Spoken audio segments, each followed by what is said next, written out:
आइए सुनिए, देखिए, समझिए सनातन सत्य। जैसी दृष्टि वैसी सृष्टि, दृष्टि विज्ञान। कुदरत, कुदरती रचना एवं कुदरत के कानून से शाश्वत सुख की प्राप्ति। जोधपुर के परम पूज्य महात्मा उपासक प्रोफेसर डॉक्टर सोहन राज तातेड़ के निर्देशन में सनातन सत्य। जैसी दृष्टि वैसी सृष्टि, दृष्टि विज्ञान। स्वामी जी, हम जिस जगत में जीते हैं, दो तरह के मोटे मोटे जीवन होते हैं। एक गृहस्थ जीवन होता है, एक संन्यास का जीवन होता है, और दोनों के अलग अलग नियम कानून कायदे हैं।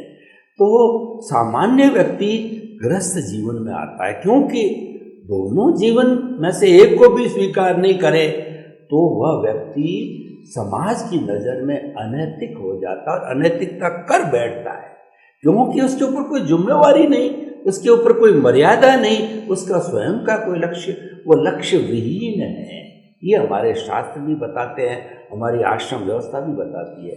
तो स्वामी जी, जो गृहस्थ जीवन है उसके अंदर लंबे समय तक जो साथ देने वाली होती है पत्नी होती, यानी पति पत्नी का जीवन गृहस्थ जीवन कहलाता है। और शास्त्रों में उसकी बड़ी प्रशंसा। और भारत का जो पति पत्नी का जो वैवाहिक सिस्टम कहिए, पारिवारिक सिस्टम कहिए, वह तो अद्वितीय है। तो ये क्योंकि वो लंबे समय तक रहती है और सबसे बड़ी पार्टी है, लेने की दृष्टि से, देने की दृष्टि से, सेवा की दृष्टि से, कष्ट की जी से, क्योंकि जीव सबसे ज्यादा वो पास रहती है और सबसे करीब रहती है, वो फाइल नंबर 2 है। तो इसलिए स्वामी जी, पति पत्नी का दिव्य व्यवहार, इसके ऊपर आप अध्यात्म विज्ञान की दृष्टि से प्रकाश डालिए। ये दिव्यता से प्रारंभ हो और दिव्यता से अंत हो, इसका पूरा आप चित्रण कीजिए।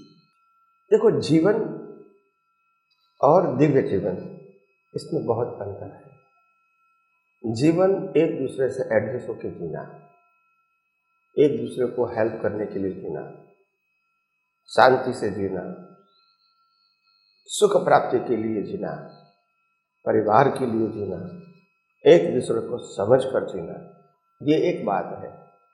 और दिव्य जीवन जीना, वो एक अलग बात है। सामाजिक जीवन एक अलग बात है और दिव्य जीवन अलग बात है। दिव्य जीवन का मतलब आत्मा की अनुभूति के लिए साथ में रहकर जीना, और व्यवहारिक जीवन, सामाजिक जीवन, बाह्य जीवन, भौतिक जीवन जीना, मतलब एक दूसरे के साथ सहयोग करके, परिवार के साथ सुख दुख बांट करके, एक दूसरे के साथ खड़े रहकर जीना, और अपनी पकड़ समय समय पे छोड़ करके एडजस्ट होकर जीना, ये भी एक जीवन जीने का तरीका है। हम दोनों की बात करेंगे। पहले करेंगे सामाजिक जीवन, सामाजिक फैमिली लाइफ का जीवन, जिसमें हस्बैंड वाइफ मूल पात्र है।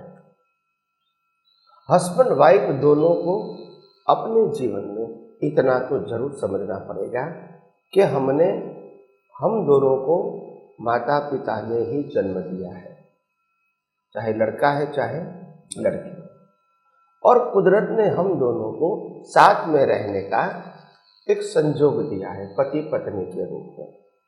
माँ बाप तो हमारे दोनों को अलग है, मगर दोनों के माँ बाप से हमारा जन्म हुआ है। लड़के के माँ बाप से लड़का का जन्म हुआ और लड़की के माँ बाप से लड़की का जन्म हुआ, और दोनों साथ में लग्न करके रहते हैं, गृहस्थ जीवन बिताते हैं। अभी व्यवहार जीवन में क्लेश कहाँ होता है? सबसे पहली बात, ज्यादातर पैसा जब कम होता है तो संघर्ष में जीवन होता है माता पिता को रखने का। जगह छोटी है तो प्रश्न होता है माता पिता को रखने का, खास करके जेंट्स के। पैसा ज्यादा होता है तो पत्नी ये सोचती है कि तुम्हारे माता पिता की सेवा मैं क्यों करूं, आपको जो पैसा देना है, हमारे पास पैसा है, 5,000, 10,000, 25,000 हर महीने दे दो, मगर उसको अलग रखो। और अगर उससे काम नहीं होता है तो कोई एक आदमी रख दो। ये एक डिमांड होती है समाज के अंदर। और इसीलिए जब माँ बाप जब बड़े होते हैं तो वो सोचते हैं कि बच्चा हमारा एक बुढ़ापे का एक साधन है, वो फिर यहाँ खत्म हो जाता है। देखो, पैसा अलग चीज है और साथ में रहकर सेवा करना वो एक अलग चीज है। सेवा करना वो जिंदे व्यक्ति की बात है, पैसा वो जिंदा व्यक्ति नहीं है। और हम सबको मालूम है कि हमारे माता पिता ने हमको बड़ा करने में अपना सुख शांति खाना पीना सब कुछ त्याग करके हमको बड़ा करने की कोशिश किया है। हम कभी नहीं खाते थे तो माँ बाप को चिंता होती थी कि ये बच्चा क्यों नहीं खाता है। हम जब चलने नहीं सके तो वो चिंता करती थी कि वो चलना क्यों जल्दी सीख जाए तो अच्छी बात है। हम जब बोलते नहीं तो बोलने के सिखाने के लिए भी उन्होंने बहुत प्रयास किए हैं। हमने जब रात को 12 बजे 2 बजे भी हमने अगर रोए तो माँ बाप खड़े हो जाते थे कि चलो भी उसको सांत्वना दो, पानी दो, दूध दो, जो भी चाहिए। तो ये उन्होंने अपनी सुख को त्याग करके हमको पालन पोषण करके बड़ा किया है। ऐसे लड़की को भी इसी प्रकार से किया है। हम ऐसा नहीं मानते कि लड़की को ऐसा नहीं किया है उनके माँ बाप ने। मगर प्रश्न ये कि हमारी भारतीय परंपरा जो है कि पत्नी पति के साथ रहती है या पति के परिवार के साथ रहती है, ये हमारी भारतीय परंपरा है। और इसीलिए पत्नी शादी करके पति के घर में जाती है और वो पति के घर पे माँ बाप भी होते हैं और उनके भाई बहन भी होते हैं। ये हमारी परंपरा है। तो ये परंपरा तो है, उसमें पति को ये समझना है कि पत्नी अपने घर परिवार और अपना पूरा वातावरण छोड़ के हमारे घर पे आई है, तो इनको रिस्पेक्ट करना, इनको एडजस्ट होना, इनको सिखाना, उनकी छोटी छोटी गलतियों को माइंड में नहीं लेना और हो सके इतना अपनी घर की जो व्यवस्था है उसमें उसको हिस्सा बना देना ताकि उसको अलग नहीं लगे। हो सकता है उसमें 1, 2, 3, 4 साल का समय लग सकता है पूरे घर में मिलजुल जाने में। और पत्नी को भी ऐसा होना चाहिए कि यही मेरा परिवार है।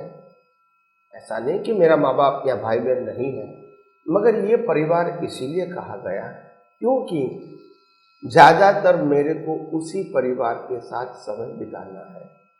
तो अगर मैं परिवार नहीं मानूंगा, मैं कहूँगा ये मेरे माँ बाप नहीं है, ये मेरे भाई बहन नहीं है, ऐसा मैं नहीं मानूंगा, तो फिर डिफरेंस तो रहेगा।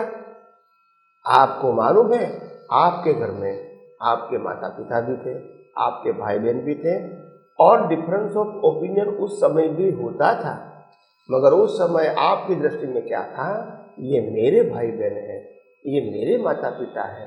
तो फिर जो टकराव होता था एकदम शांत हो जाता था क्योंकि मेरा ही तो है। और यहाँ आप मेरे माता पिता नहीं है, मेरे भाई बहन नहीं है ऐसा मानते हैं तो फिर बीच में अहम आ जाता है। तो ये नहीं होना चाहिए, तभी आपका सोशल लाइफ अच्छा जाएगा। दूसरी बात यह है कि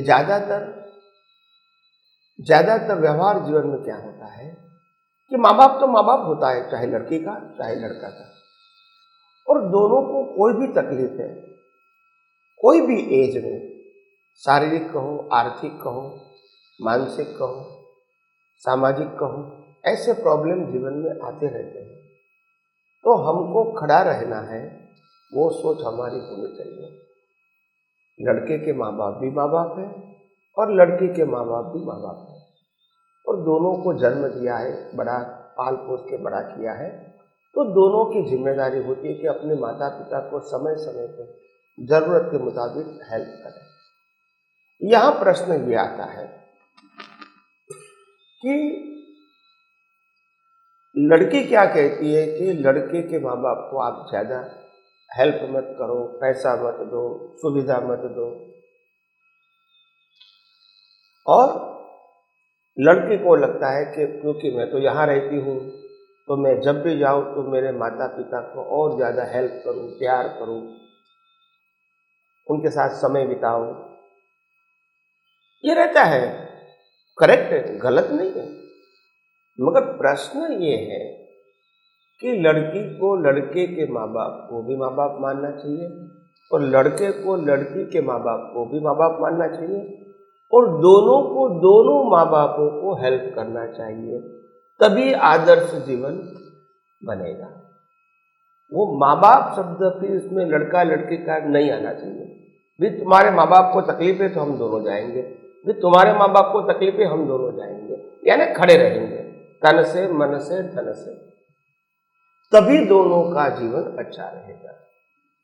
दूसरी बात क्या है, जो बड़ा परिवार होता है इसमें जो बच्चे होते हैं, जो हमारे सास ससुर रहते हैं, तो जल्दी बड़े हो जाते हैं और उनके साथ अनुभव का ज्ञान भी वो बांटते रहते हैं बच्चे को।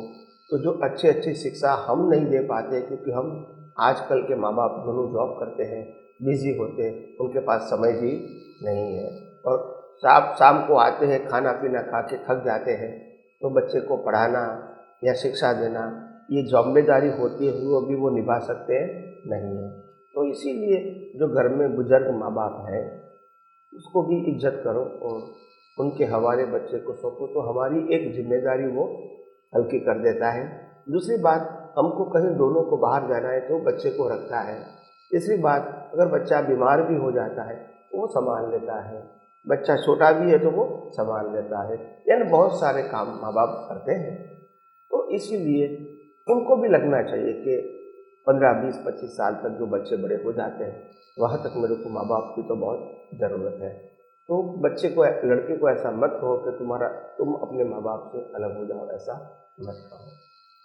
और हो सकता है ज़्यादा बुजुर्ग हो जाते हैं, बच्चे बड़े हो जाते हैं, उनकी शादी भी हो जाती है, तो भी आप उनके माँ बाप को साथ में रखो, क्योंकि जैसे जैसे उम्र बढ़ती है, उम्र वाले व्यक्ति को ऐसे अपने ही बच्चे की, बहू की ज़रूरत ज़्यादा होती है। क्योंकि जब जब आपकी उम्र बढ़ जाती है तो आप में इतनी आसक्ति आ जाती है कि छोटे छोटे काम भी आप नहीं कर सकते हैं या तो कष्ट होता है। तो अगर घर के व्यक्ति है उनके सामने ये समय प्रसार करना अच्छा होता है, बाहर के व्यक्ति आने के बाद वो आपको हेल्प करेंगे तो अच्छा नहीं लगता है।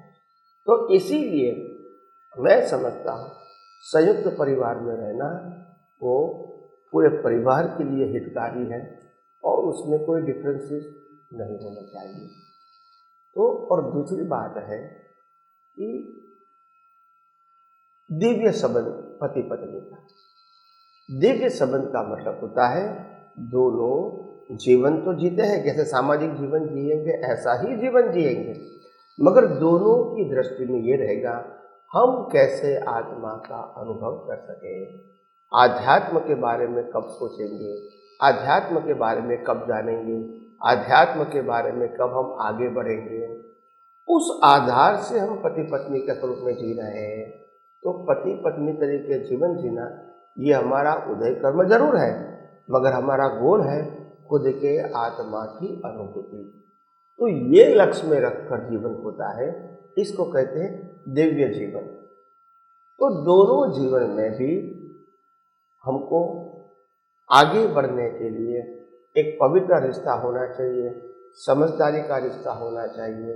और अगर आध्यात्मिक दृष्टि से हम जीवन जीते हैं तो सर्वोत्तम है ही, मगर सामाजिक दृष्टि से भी जीवन जीते हैं तो एक दूसरे को समझ के बिना डिफरेंसेस बनाए सोच समझ के जियोगे तो मैं समझता हूँ सबके लिए भलाई का काम है। स्वामी जी आपका बहुत बहुत धन्यवाद। स्वामी जी आपने इतने एपिसोड के अंदर सभी तरह के प्रश्नों का, सामाजिक प्रश्न है, गूढ़ प्रश्न है, अध्यात्म विज्ञान के प्रश्न, हर प्रकार के जीवन के प्रश्नों का जो है बहुत अच्छी तरीके से उत्तर दिया। और इससे हमको एक जीवन का लक्ष्य बना कि जो आपकी दृष्टि है उस दृष्टि पे फोकस करो, उस दृष्टि को केंद्र में रखो और वो दृष्टि के केंद्र के अंदर आपका परमात्मा प्रभु ईश्वर यानी मैं शुद्ध आत्मा हूँ वो रहना चाहिए। तभी तो बात होगी और वो रहता भी है। तो उसकी हाजिरी बिना तो कुछ होता नहीं है, वो नहीं है तो राम नाम सत होता है और कुछ भी नहीं होता है। तो स्वामी जी वो हमारी दृष्टि का आपका उपदेश हमने निष्कर्ष के रूप में लिया, लेकिन क्या है कि हम मानव हैं, गृहस्थी हैं, व्यवहार जीवन भी जीते और बहुत की तरह की जो है वो समस्याओं से जूझते रहते हैं। तो हमारी दृष्टि पवित्र बने रहे और भूल हो जाए, टू एयर इज ह्यूमन, मनुष्य गलती का पुतला है, गलती होगी तो गलती हो तो क्या करना, लेकिन पुनः जो है हम गलती करके लंबे समय तक जो है दूसरे प्रवाह में न जा करके अपने केंद्र बिंदु पर आ जावे। इसका हालांकि आपने जो है इसका उत्तर पहले भी दिया, लेकिन उसमें एक स्वाहा का पॉइंट आता है जो एक बार आपने अपने मुखारबिंद से बताया था। तो ऐसे प्रैक्टिकल 2-4 सूत्र दीजिए ताकि व्यक्ति जो है अपनी दृष्टि को प्रैक्टिकल पॉइंट ऑफ व्यू से स्थिर रह सके। स्वामी जी कृपया हमको उपदेश मार्गदर्शन दीजिए। प्रश्न के लिए धन्यवाद। आध्यात्म विज्ञान में छोटे छोटे ऐसे बहुत सारे मुहावरे जो व्यक्ति को आसानी से समझने के लिए, इसको जागृति में रखने के लिए, उपयोग करने में, अनुभव करने में जो सहायक होते हैं, ऐसे बहुत सारे नुस्खे कहो, वो प्रयोग कहो, वो समय समय पे बताया गया है। आज हम इस एपिसोड के अंदर ऐसे नुस्खे भी बताने की कोशिश करेंगे ताकि आपको ये आध्यात्मिक विज्ञान समझने में, उपयोग करके अनुभव करने में थोड़ी सरलता या आसानी बनी रहे। मुख्य बात यह है कि हम सब अपने जीवन के अंदर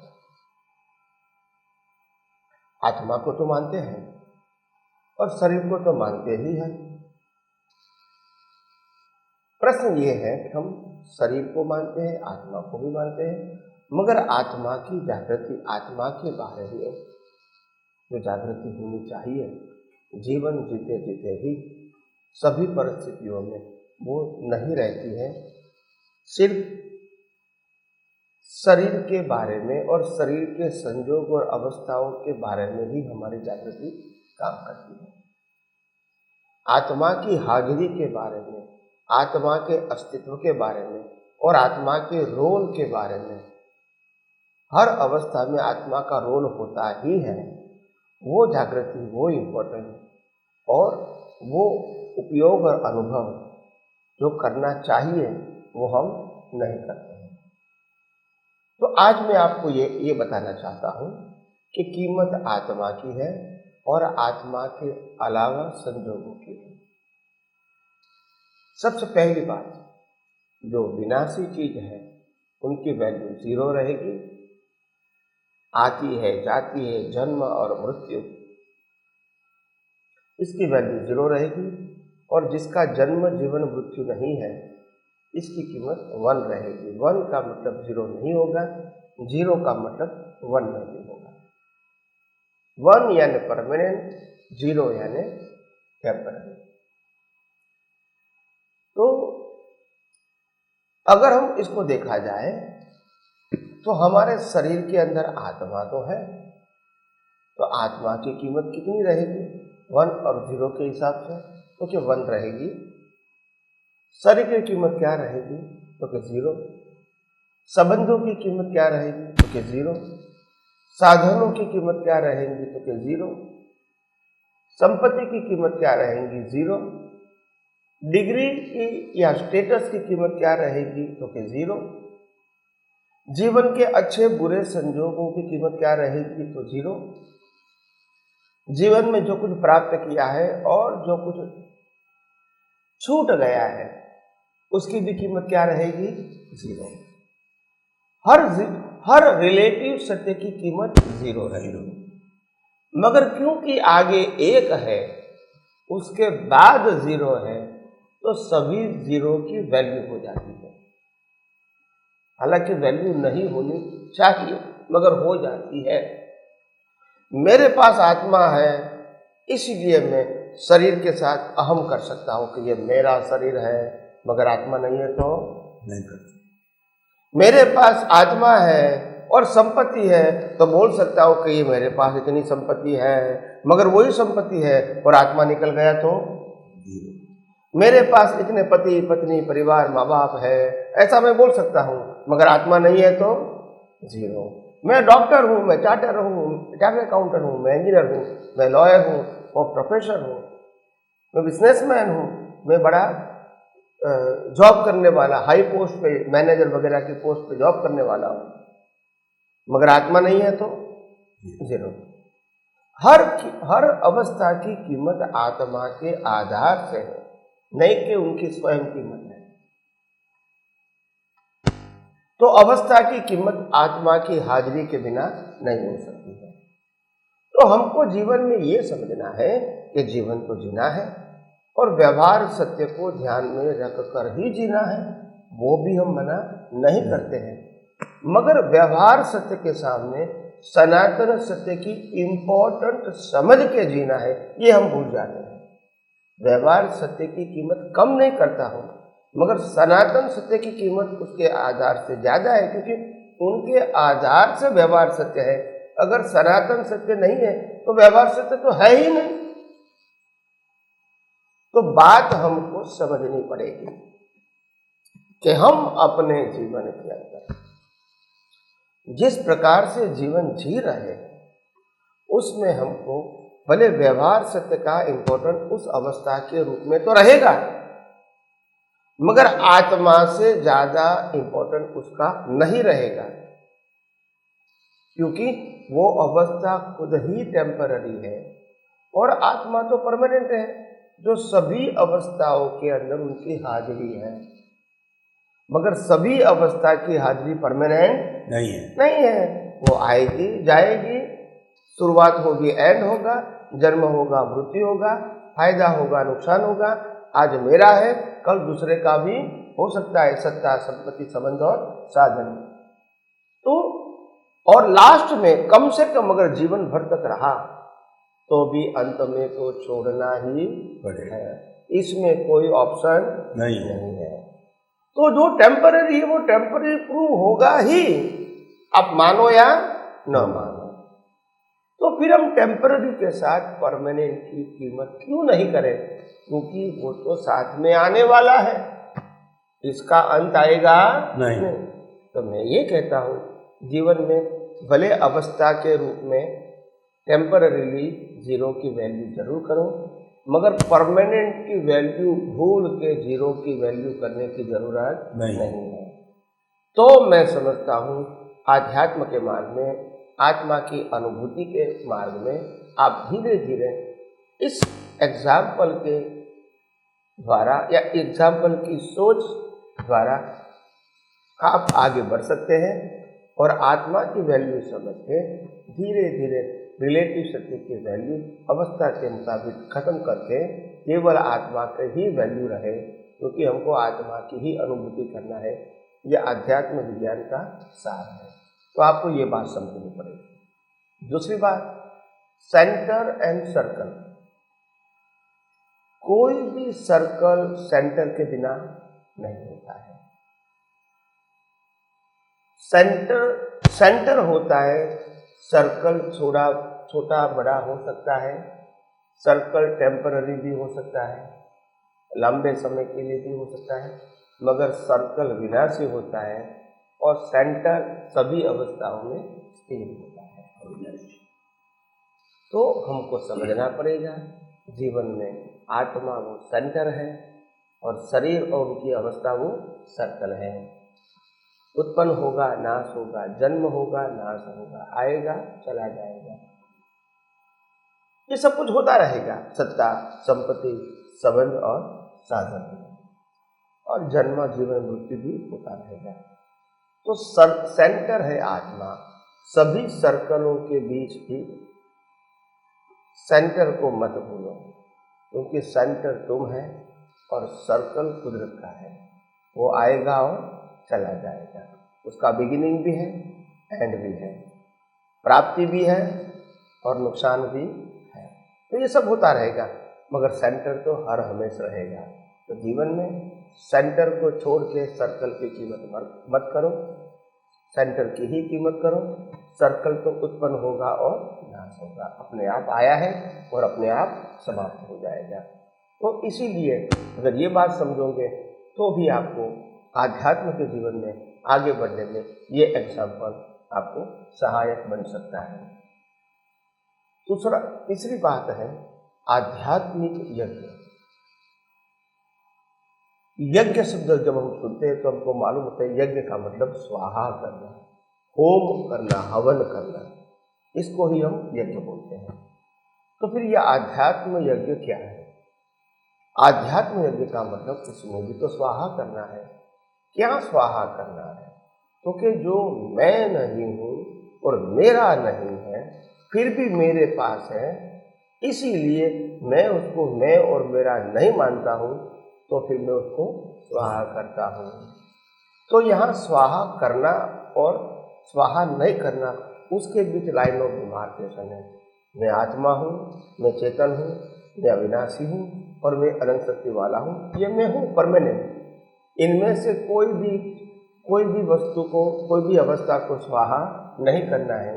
मगर इनके अलावा शरीर है, सत्ता है, संपत्ति है, संबंध है, साधन है और उनके साथ जुड़े हुए बहुत सारी अच्छी बुरी अवस्था है, वो सभी अवस्था आके चली जाती है। तो हमको इस अवस्थाओं को, इस साधनों को, इस संबंधों को, इस संपत्ति को और इस शरीर को जागृति में रखने की जरूरत नहीं है। तो शरीर के साथ जुड़ी हुई सभी अवस्थाओं को आप स्वाहा करते रहो। जैसे कोई ने आपको मान दिया, कोई व्यक्ति ने आपको सम्मान दिया, तो मालूम होना चाहिए कि सम्मान तो शरीर को दिया, स्वाहा करो क्योंकि मैं शुद्धात्मा हूँ। किसी भी व्यक्ति ने शरीर का अपमान किया, स्वाहा करो मैं शुद्धात्मा हूँ।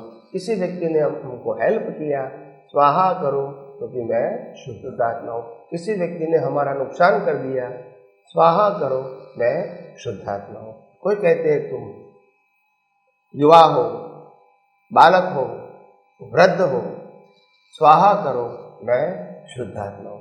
कोई कहता है तुम सशक्त हो, स्वाहा करो मैं शुद्धात्मा हूँ। कोई कहता है तुम कमजोर हो, स्वाहा करो मैं शुद्धात्मा, क्योंकि वो मैं नहीं हूँ। मैं नहीं हूँ फिर भी लोग कहेंगे, तो आप वो बिलीफ को क्या करो, ताकि आप कौन है वो जागृति में रहे। बिलीफ की जागृति की जरूरत नहीं है, तो बिलीफ को स्वाहा करना है। तुम पैसे वाले हैं, स्वाहा करो। तुम गरीब हैं, स्वाहा करो। तुम शादीशुदा है, स्वाहा करो। तुमने शादी नहीं किया है तो स्वाहा करो। तुमको बच्चे हैं, स्वाहा करो। तुमको बच्चे नहीं हैं, स्वाहा करो। क्योंकि ये सब रिलेटिव सत्य है, ये तुम नहीं हो और तुम्हारा भी नहीं है। तो जो जो अवस्थाएं आती है उनके साथ जो बिलीफ जुड़ी है, वो बिलीफ को क्या करना है, कोई कहता है तुम बहुत पैसे वाले हैं, वो बिलीफ को स्वाहा करो, पैसे को स्वाहा नहीं करना है। तुमके पास 5 बच्चे हैं तो उसको स्वाहा करो, क्योंकि 5 बच्चे जो है वो शरीर के हैं, तुम्हारे नहीं। तो मेरे 5 बच्चा है, वो बिलीफ को स्वाहा करो। शरीर का है वो तो रहेगा, इनको स्वाहा नहीं करना है। मगर मैं शुद्ध आत्मा हूं तो मेरा बच्चा नहीं है, तो ये बिलीफ मेरे लिए या तो आत्मा की अनुभूति के लिए जरूरी नहीं है। तो बिलीफ को स्वाहा करना है। क्या करना है, बिलीफ, ताकि मेरी जो शुद्धात्मा बिलीफ है, उनकी क्वालिटीज, उनका नेचर और उनका अस्तित्व क्या है, वो धीरे धीरे मेरे को ये स्वाहा करने के बाद समझ में आएगा हु आई एम। अगर ये बिलीफ के साथ जुड़े रहेंगे तो फिर मैं कहता हूँ मैं गुस्से वाला हूँ, मैं बुजुर्ग हूँ, मैं अनपढ़ हूँ, मैं अशक्त हूँ, मैं ये काम नहीं कर सकता हूँ, या मैं ये काम बहुत अच्छी तरह कर सकता हूँ। ये जो बिलीफ है उसको साथ मेरा कोई कंसर्न नहीं। तो वो बिलीफ को स्वाहा करोगे तो रिलेटिव सत्य से आप मुक्त रहोगे और धीरे धीरे सनातन सत्य का मतलब मैं कौन हूँ उस समझ में और अनुभव में और जागृति में भी रहेगा। तो ये एक प्रकार का एक प्रयोग है और वो प्रयोग से हमको आगे बढ़ना है। तो आइए, मैंने 3 बात तो बताई है, हो सकता है आगे आगे और भी बात में आपको बताने की स्वामी जी आपका बहुत बहुत धन्यवाद।